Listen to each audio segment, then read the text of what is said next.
Hello बच्चों, मैं ऋषिकेश फिर से आपके सामने आ गया हूँ। जैसा कि हम लोग एमसीक्यू का सीरीज कर रहे थे और आपको हम पिछले वीडियो में प्रोडक्शन चैप्टर तक का एमसीक्यू करवा दिए थे, और हम लोग उसके आगे जो सीरीज है उसमें हम लोग आज कॉस्ट चैप्टर का एमसीक्यू करेंगे। और उसके बाद जो है आपका चैप्टर नेक्स्ट मार्केट इक्विलिब्रियम है, मार्केट है, प्रोड्यूसर इक्विलिब्रियम है, ये सब का हम लोग आज एमसीक्यू करेंगे। तो चलिए हम लोग स्टार्ट करते हैं एमसीक्यू के साथ। देखिए आपके स्लाइड पे कॉस्ट का एमसीक्यू फर्स्ट क्या है, which of the following is included in the money cost. देखिए क्या बोल रहा है कि मनी कॉस्ट में जो है वो क्या क्या इंक्लूड होता है। ठीक है, मनी कॉस्ट में क्या क्या इंक्लूड किया जाता है। तो आपको पता है कि मनी कॉस्ट जब हम लोग कैलकुलेट करते हैं तो मनी कॉस्ट जो है तीन उसका सब कंपोनेंट है। पहला जिसको हम लोग कहते हैं एक्सप्लिसिट कॉस्ट, दूसरा हम लोग कहते हैं इम्प्लिसिट कॉस्ट, और तीसरा जो है वो नॉर्मल प्रॉफिट। ये तीन सब कंपोनेंट है जिसको कि मनी कॉस्ट में हम लोग इंक्लूड करते हैं। तो देखिए तो क्या क्या इसमें से है। ऑप्शन आपके पास क्या है, पहला नॉर्मल प्रॉफिट, दूसरा एक्सप्लिसिट कॉस्ट और तीसरा इम्प्लिसिट कॉस्ट। तो तीनों है ऑप्शन में, तो इसका मतलब ये जो आंसर है आपका ऑल ऑफ दीज, ये आंसर सही है। बाकी जो है ऑप्शन तीनों आपके पास है, तो इसका मतलब इसका ऑप्शन नंबर डी कर है which of the following is a fixed cost. तो बच्चों फिक्स्ड कॉस्ट जो है हम लोग उस प्रकार के कॉस्ट को कहते हैं जो कि हमारे जो आउटपुट या जो हमारे प्रोडक्शन है उसके साथ साथ जो कॉस्ट वेरी नहीं करता है, जो चेंज नहीं करता है, मतलब वो कांस्टेंट रहता है, उस प्रकार के कॉस्ट को हम लोग क्या बोलते हैं, फिक्स्ड कॉस्ट। तो देखिए तो कौन कौन सा कॉस्ट है इसमें। फिक्स्ड कॉस्ट का था इंश्योरेंस प्रीमियम। तो अगर आप इंश्योरेंस ले लिए हैं तो उसका इंश्योरेंस का प्रीमियम आपको जो है हर बार देना पड़ेगा, तो ये फिक्स्ड कॉस्ट है। दूसरा का था इंटरेस्ट का मतलब अगर आप कैपिटल कहीं से लिए हुए हैं, कहीं से पैसा आप इंटरेस्ट पे लिए हुए हैं, तो वो तो आपको हर महीने या जितना भी पर ईयर वो तो आपको पेमेंट करना पड़ेगा, चाहे प्रोडक्शन करें या ना करें, तो ये भी फिक्स्ड कॉस्ट है। तीसरा करें कॉस्ट ऑफ रॉ मटेरियल, ये करें कॉस्ट ऑफ रॉ मटेरियल। इसका मतलब रॉ मटेरियल का कॉस्ट जो आप प्रोडक्शन कर रहे हैं उसमें जो रॉ मटेरियल आप यूज कर रहे हैं वो तो जितना आप प्रोडक्शन करेंगे उतना ही रॉ मटेरियल, आप ज्यादा प्रोडक्शन करना चाहते हैं तो रॉ मटेरियल आपको ज्यादा लगेगा, प्रोडक्शन कम करना चाहते हैं तो रॉ मटेरियल आपको कम लगेगा। तो ये तो कहता है कि ये तो वेरी कर रहा है ना, प्रोडक्शन के साथ साथ आउटपुट के साथ साथ ये कॉस्ट वेरी कर रहा है। तो ये कॉस्ट आउटपुट के साथ वेरी कर रहा है, इसका मतलब ये वेरिएबल कॉस्ट है, यही ना। इसका मतलब ये कॉस्ट जो है ये कौन सा कॉस्ट है, वेरिएबल कॉस्ट। और कहता है रेंट ऑन द फैक्ट्री, अगर आप फैक्ट्री रेंट पे ले लिए हैं तो फैक्ट्री अगर रेंट पे लिए हैं तो चाहे प्रोडक्शन करें ना करें, कम करें ज्यादा करें, आपको तो उसका तो कॉस्ट या उसका जो रेंट है वो तो आपको पेमेंट करना ही पड़ेगा। इसका मतलब ये भी फिक्स कॉस्ट है। तो कहता है कि ये फिक्स कॉस्ट, ये फिक्स कॉस्ट, ये फिक्स कॉस्ट। तो वेरिएबल कॉस्ट कौन सा बचा, ये cost of raw material. Question में आपको पूछा नोट अ फिक्स कॉस्ट, इसका मतलब ये वेरिएबल कॉस्ट है, ये फिक्स कॉस्ट नहीं है। तो ऑप्शन नंबर कौन सा इसका सही है, ऑप्शन नंबर सी। करे with the increase in the production the difference between total cost and total fix cost. क्या कर रहा है कि प्रोडक्शन को आप अगर इंक्रीज करते हैं, क्या कर रहा है, अगर आप प्रोडक्शन को इंक्रीज करते हैं, अगर आप प्रोडक्शन को बढ़ा रहे हैं तो प्रोडक्शन को बढ़ाने के साथ with the increase in the production the difference between total cost and fix cost. आपको पहले पता होना चाहिए कि टोटल कॉस्ट और टोटल फिक्स कॉस्ट के बीच का डिफरेंस क्या क्या है। टोटल कॉस्ट और टोटल फिक्स कॉस्ट के बीच के डिफरेंस को हम लोग कहते हैं टोटल वेरिएबल कॉस्ट। आप पढ़े होंगे पहले कि total cost equal to total variable cost plus total fix cost, यही है। और अगर हमको इसमें से टोटल वेरिएबल कॉस्ट निकालना हो तो total cost minus total fix cost कर देंगे, टोटल वेरिएबल कॉस्ट आ जाएगा। अगर हमको इसमें से टोटल फिक्स कॉस्ट निकालना हो TFC, तो टोटल कॉस्ट में से टोटल वेरिएबल कॉस्ट को हम माइनस कर दें तो हमारे पास आ जाएगा क्या, टोटल फिक्स कॉस्ट। ये तीन फॉर्मूला है, इसका फॉर्मूले को याद रखिएगा बच्चा, इससे क्वेश्चन आता है एग्जाम में।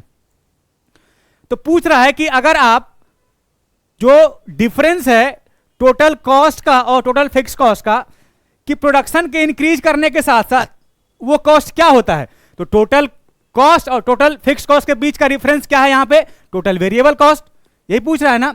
तो वेरिएबल कॉस्ट हम लोग उस प्रकार के कॉस्ट को कहते हैं जो कि आउटपुट के साथ वेरी करता है, उसी को कहते हैं वेरिएबल कॉस्ट।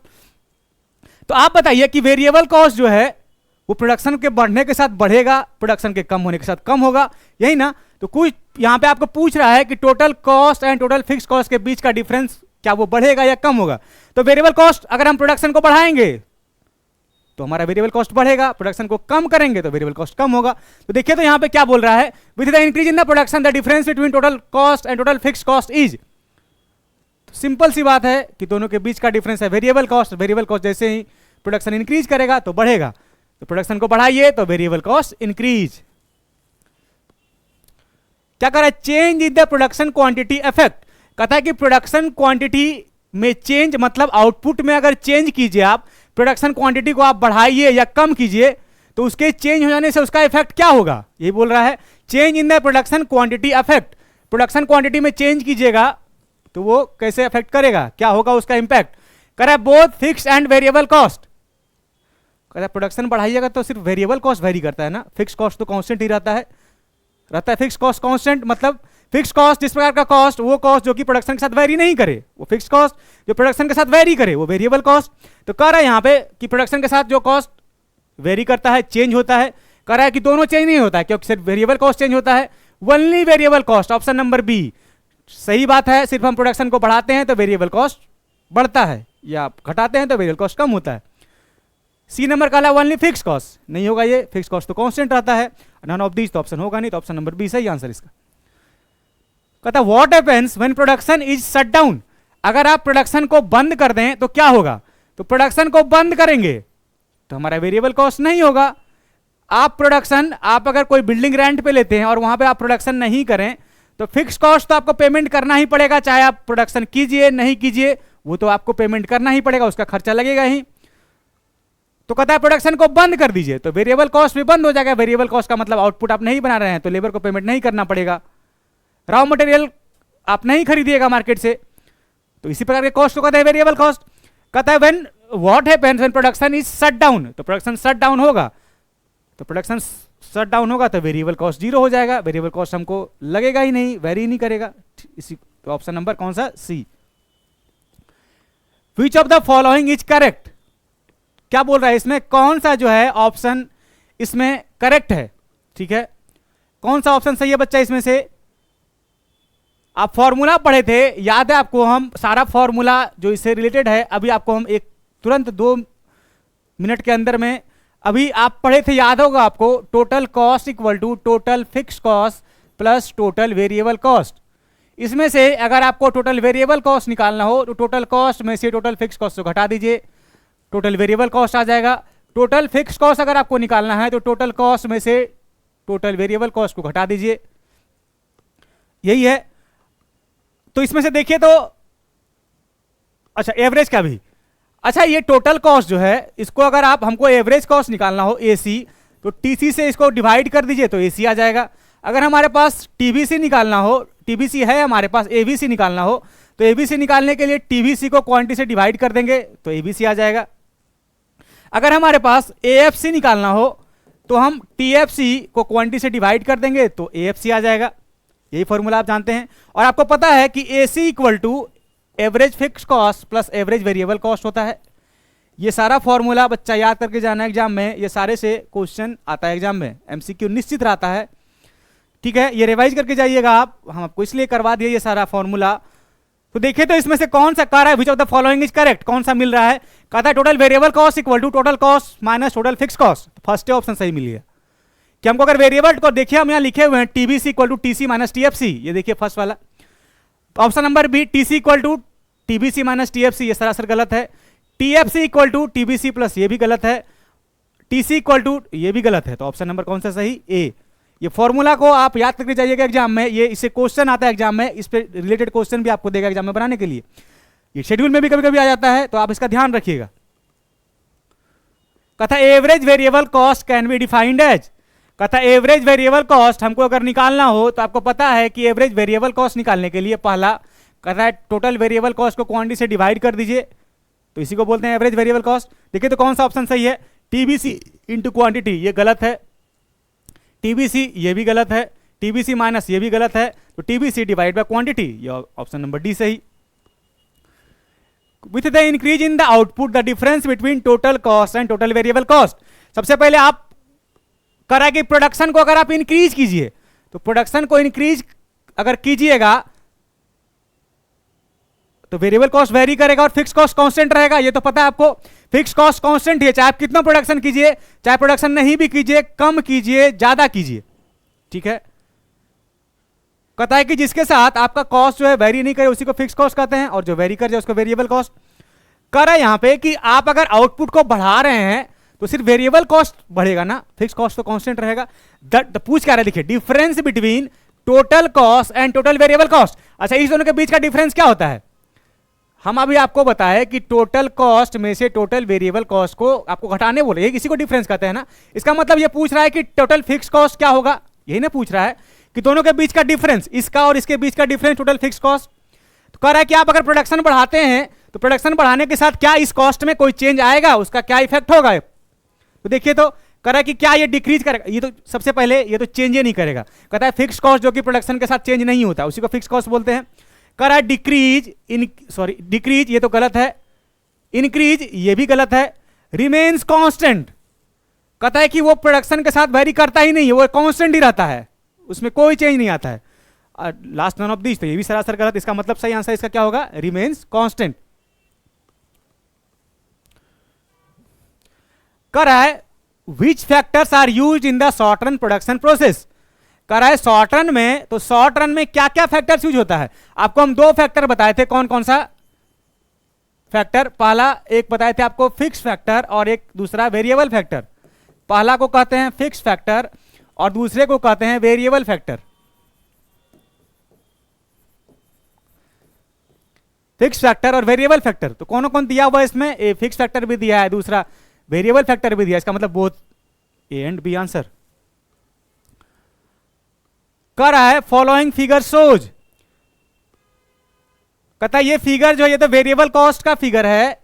आपको समझ में आ रहा होगा फिगर देखते ही कि ये वेरी कर रहा है, जैसे जैसे आउटपुट बढ़ रहा है। Q1 यहां था, Q2 ये हुआ तो ये K2 हो गया, Q3 तो K3, Q4 तो Q4, K4 और Q5 तो Q5। मतलब जितना हम आउटपुट बना रहे हैं कॉस्ट भी वेरी कर रहा है, तो उस प्रकार के कॉस्ट को हम लोग वेरिएबल कॉस्ट बोलते हैं ना। और फिक्स कॉस्ट जो है जो कि आउटपुट के साथ ये वेरी करता ही नहीं, ये इस प्रकार का रहता है, ये इसको कहते हैं टोटल फिक्स कॉस्ट।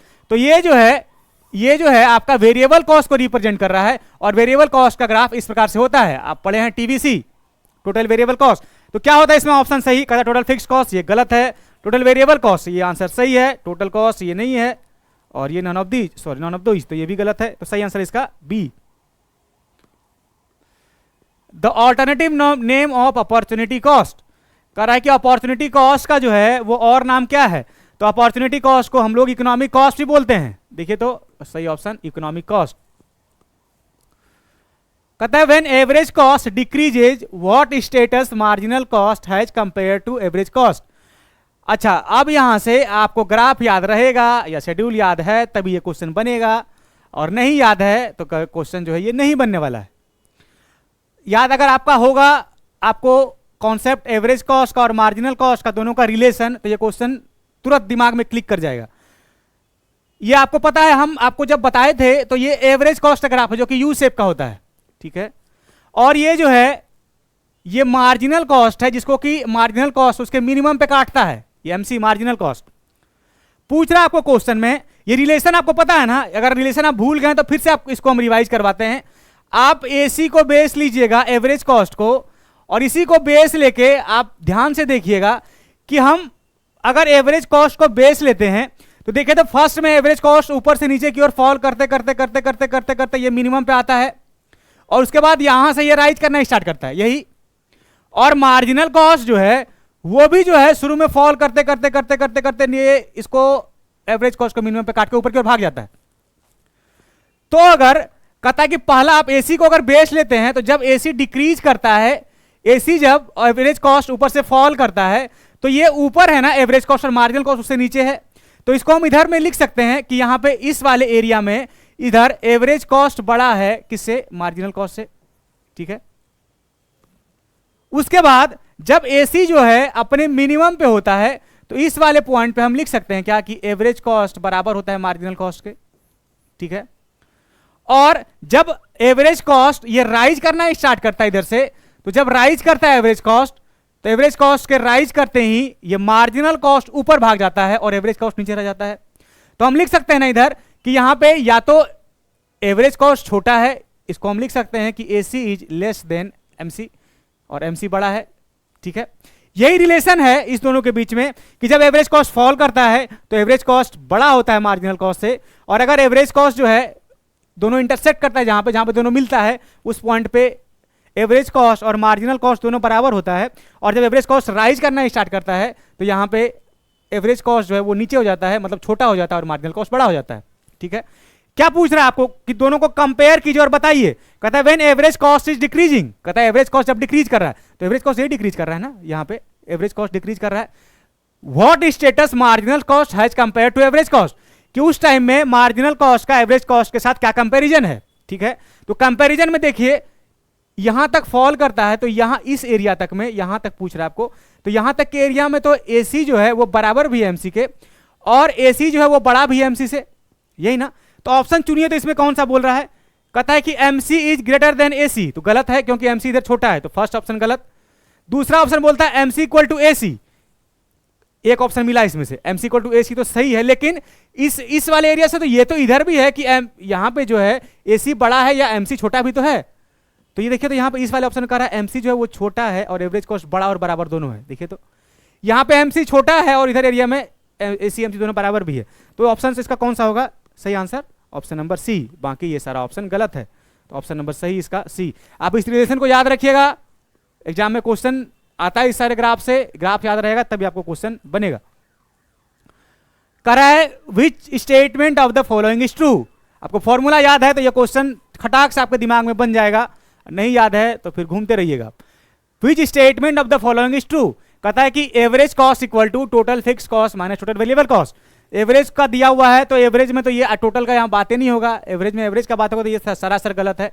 कह रहा है average cost equal to average fix cost plus, ये भी गलत है। अगर यहाँ एवरेज वेरिएबल कॉस्ट था तो ये सही होता। AC equal to TFC plus ABC, ये भी गलत है। हाँ अब आया average cost equal to average fix cost plus average variable cost, तो ये ऑप्शन जो है सही है। कहता है what is an opportunity cost. Opportunity cost हम लोग उसी को बोलते हैं जो कि नेक्स्ट ऑल्टरनेटिव, ये फॉरगॉन हो गया in terms of achieving other opportunity. दूसरे अपॉर्चुनिटी को अचीव करने के चक्कर में जो हम एक दूसरा जो अपॉर्चुनिटी हम छोड़ दिए या जो स्किप कर दिए, हम लोग उसी को बोलते हैं अपॉर्चुनिटी कॉस्ट। तो फर्स्ट ऑप्शन सही है। दूसरा अपॉर्चुनिटी लॉस भी उसी को बोलते हैं, या ट्रांसफर अर्निंग भी उसी को बोलते हैं, ठीक है। तो इसका आंसर जो है ऑल ऑफ दीज। कहता shape of average cost curve, अभी आपको हम बताए कि एवरेज कॉस्ट का शेप जो है ये इस प्रकार से होता है।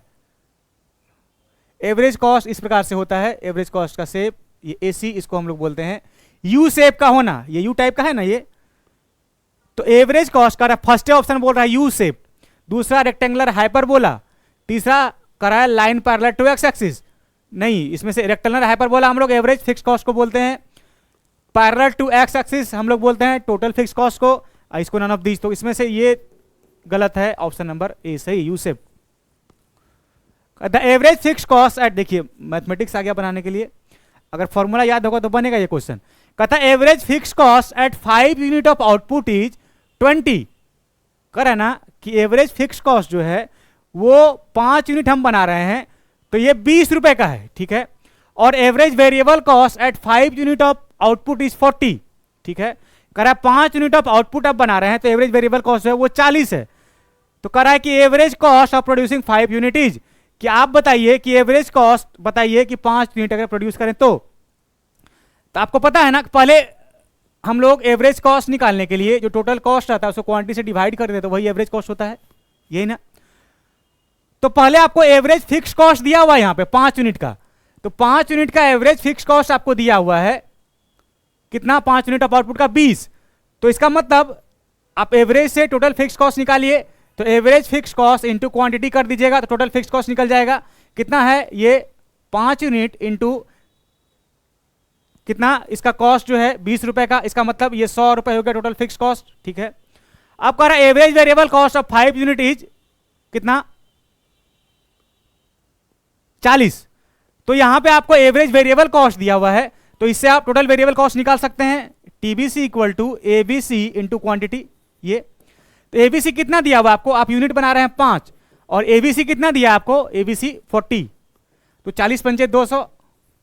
इसका मतलब ये टीएफसी निकल गया आपको, ये टोटल फिक्स कॉस्ट निकल गया, टोटल वेरिएबल कॉस्ट, और दोनों को जोड़ दीजिएगा तो टोटल कॉस्ट निकल जाएगा। ठीक है, तो यहां पे इधर हम फॉर्म कर रहा है कि हमको टोटल कॉस्ट पहले निकालना है, तब ना फॉर्मूले में लगाएंगे total cost divide by quantity. तो टोटल कॉस्ट निकालने के लिए जो आपके पास टोटल फिक्स कॉस्ट है प्लस टोटल वेरिएबल कॉस्ट, दोनों को जोड़ दीजिए।